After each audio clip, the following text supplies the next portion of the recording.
J'ai commencé le basket au berceau, je dirais, parce que mes parents étaient entraîneurs. Donc j'ai traîné, on va dire, au basket dès le plus jeune âge. Je ne saurais moi-même même pas vous dire à quel âge j'ai commencé, parce que c'était vraiment dès le berceau. J'ai commencé à Loudéac, en Bretagne, dans les Côtes d'Armor, parce que mon père jouait là-bas, en National 4. Et du coup, j'y ai joué jusqu'à l'âge de 12-13 ans. Et ensuite, je suis allé à Massy, dans la région parisienne, où là-bas, j'y ai joué en tant que benjamin jusqu'à cadet. Et puis après ça, je suis parti en centre de formation au STB Le Havre. Moi, c'était la première fois que je partais de ma famille, donc forcément, il y a ce choc-là qu'il faut pouvoir digérer et encaisser, qui n'est pas facile pour tout le monde. Et puis après, il faut pouvoir avoir une certaine autonomie aussi et une certaine maturité, je dirais, pour se dire que voilà, c'est mon projet, il faut que j'y aille à fond et que je me concentre sur tous les domaines, parce qu'à cet âge-là, on n'est pas forcément sûr, même si on est en centre de formation, de pouvoir passer pro. Donc il faut pouvoir avoir aussi un bagage scolaire, on va dire, à côté, et donc suivre les études, on va dire, en parallèle. Donc il faut pouvoir être concentré sur les deux, c'est pas évident. Mais voilà, j'ai eu la chance de pouvoir y arriver. Ouais, forcément, parce que justement, on est un peu autonome et on est obligé de l'être à cet âge-là. Donc, il y en a qui n'y arrivent pas et pour le coup, ça se voit très vite. Et puis, on va dire, les plus bosseurs et rigoureux arrivent à persévérer et creuser leurs trous et aller jusqu'au bout de leur projet. Donc ça force, on va dire, certains traits de caractère et ça développe justement le caractère. Voilà, moi j'ai eu cette chance de passer par ce chemin-là qui n'est pas forcément évident, mais après on en sort grandi. Ouais, j'ai beaucoup de souvenirs en centre de formation parce que c'est les années où voilà, on est jeunes, on est tous en groupe, on vit tout le temps ensemble, donc la cohésion du groupe est hyper importante et on se fait beaucoup d'amis, on va dire, que je garde encore aujourd'hui. Donc c'est vrai que j'ai eu la chance d'être 2 fois champion de France avec le centre de formation, donc c'est des souvenirs qui m'ont marqué, oui. Suite à ça, je suis passé pro, justement, Ouais. au centre de formation, enfin Au Havre? au STB Le Havre. J'y ai joué 2 ans et à la suite de ça, j'ai été drafté par Atlanta. Alors pareil, le même processus, j'ai fait des détections aux États-Unis, à Atlanta. Et par la suite, ils ont décidé de me recruter pour jouer dans leur équipe. Donc j'ai fait 1 an là-bas, 1 an à Atlanta.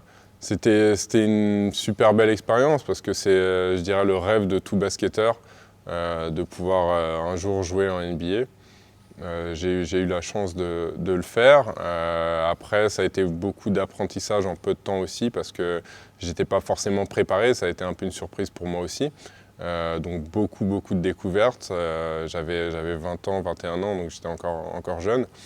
Et malheureusement, je suis passé par une blessure qui m'a longtemps éloigné des parquets et qui m'a freiné un peu aussi dans ma progression. Et c'est vrai que là-bas, ça va hyper vite. C'est un business aussi. C'est une réalité et j'ai pas forcément eu, on va dire, ma chance, mais j'en garde beaucoup de bons souvenirs. C'est marrant parce on voit beaucoup le côté strass et paillettes, c'est-à-dire que ça, mine de rien, c'est comme je disais tout à l'heure, c'est un business, donc ça génère beaucoup d'argent et beaucoup de médiatisation, mais dans l'ombre, j'ai envie de dire, le peu d'ombre qu'il y a là-bas encore, c'est énormément de travail et c'est quotidien, c'est régulier. Et c'est vrai que moi, je dirais que j'ai beaucoup appris là-bas sur justement cette méthodologie et cette mentalité.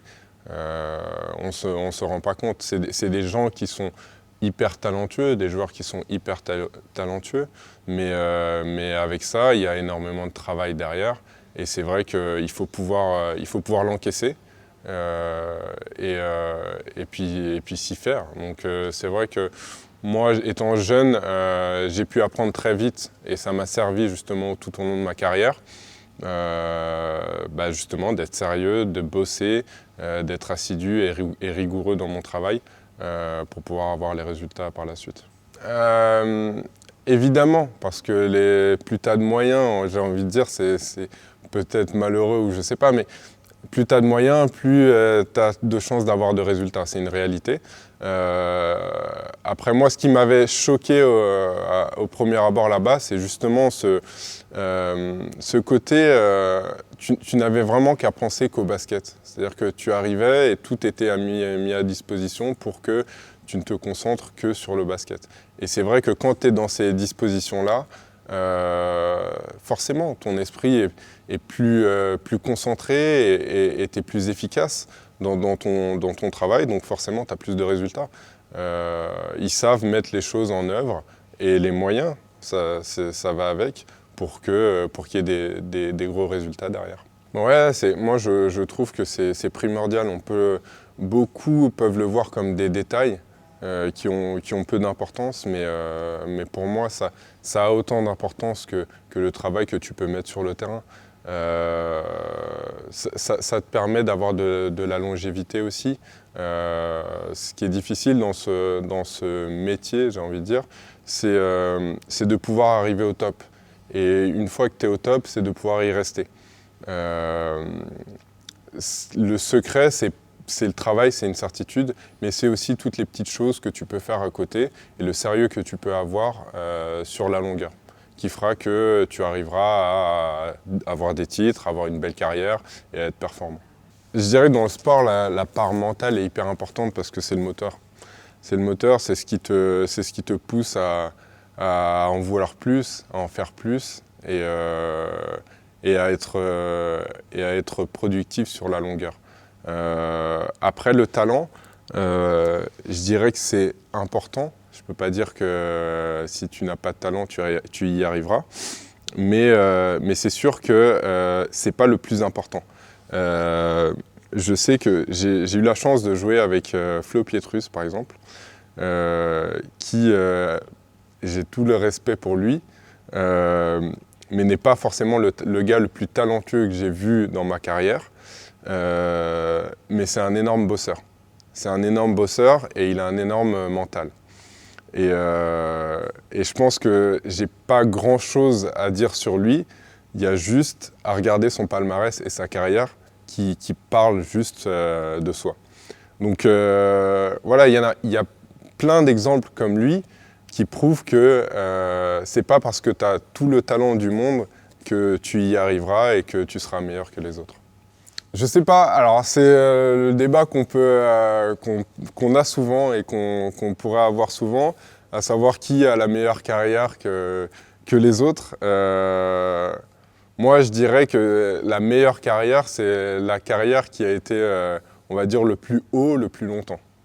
Voilà. Et ça, pour moi, il n'y a pas de secret, c'est le mental et le travail. En fait, ça dépend des moments de la saison. Je dirais qu'à l'intersaison, les entraînements, c'est plus se concentrer sur soi-même, essayer de progresser sur ses défauts, essayer de justement améliorer ses qualités. C'est un travail plus axé sur l'individualisme, on va dire, se concentrer sur ce qu'on peut faire de mieux et être meilleur pour la saison prochaine. Après, une fois que la saison a commencé, c'est vraiment un projet collectif et mine de rien, c'est rythmé par les résultats. Voilà, quand on commence bien une saison, qu'on enchaîne des victoires, on trouve une dynamique et un rythme de travail. Quand c'est pas le cas, il faut savoir se faire violence et être plus dur, commencer à être plus dur avec soi-même pour que justement les adversaires, les coéquipiers à l'entraînement le sentent et eux réagissent en fonction de ça pour justement se faire violence eux-mêmes et que le niveau de l'entraînement et donc le niveau du match le week-end soit plus élevé. Ça dépend de ce que tu travailles, ça dépend des thématiques dans lesquelles tu veux aller et souvent c'est une question de ressenti aussi. Je sais que ça m'arrive parfois de sortir un peu frustré de l'entraînement, alors que le coéquipier à côté de moi était content de son entraînement parce qu'il a fait ce qu'il voulait, ce qu'il avait objecté de faire.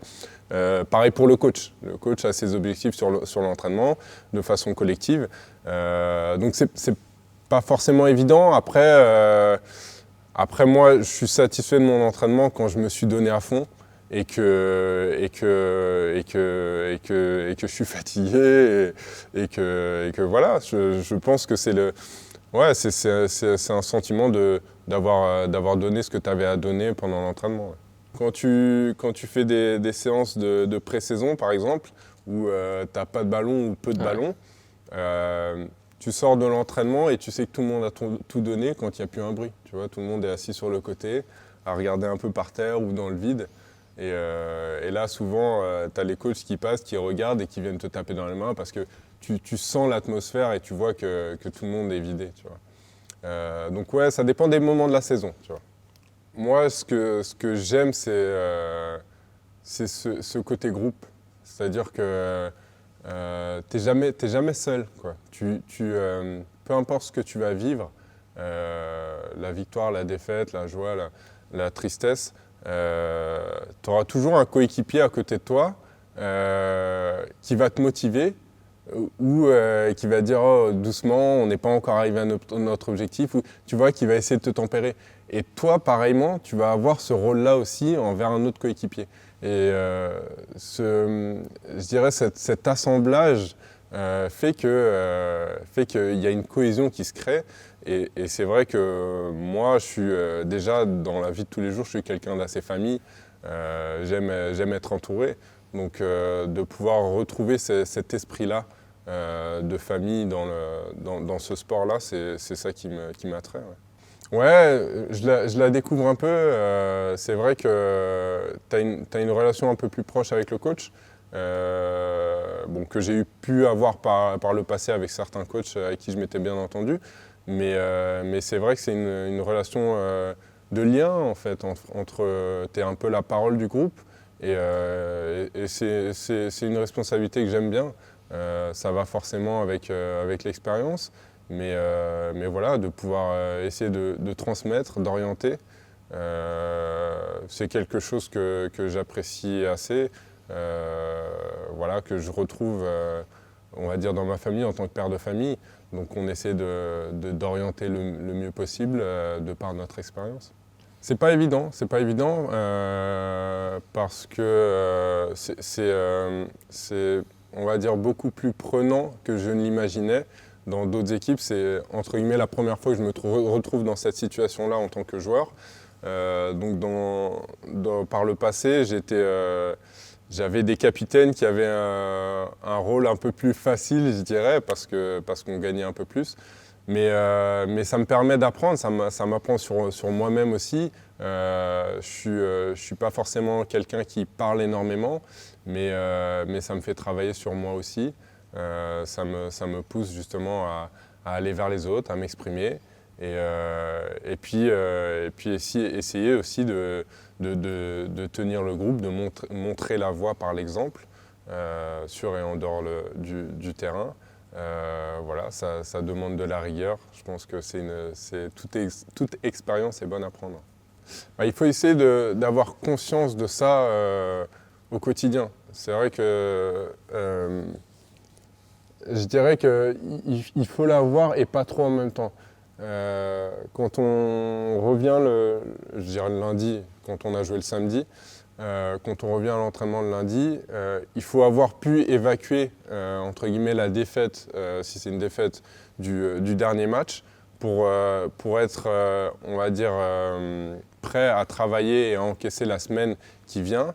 Et en même temps, ne pas oublier aussi ce qu'on a pu faire de mal et la frustration qu'a pu nous apporter cette défaite pour essayer de la transférer en travail et en ondes positives pour le match suivant. Donc c'est pas forcément évident, mais voilà, il faut pouvoir trouver le moyen de le faire. La fin de saison, qu'on puisse finir sur une bonne note, que le club se maintienne dans l'élite parce que c'est là où il doit être. Et puis qu'on puisse donner voilà, du plaisir aux supporters. Et puis pour la suite de ma carrière, essayer de continuer à prendre autant de plaisir que j'ai pu en prendre on va dire, sur la première partie de ma carrière.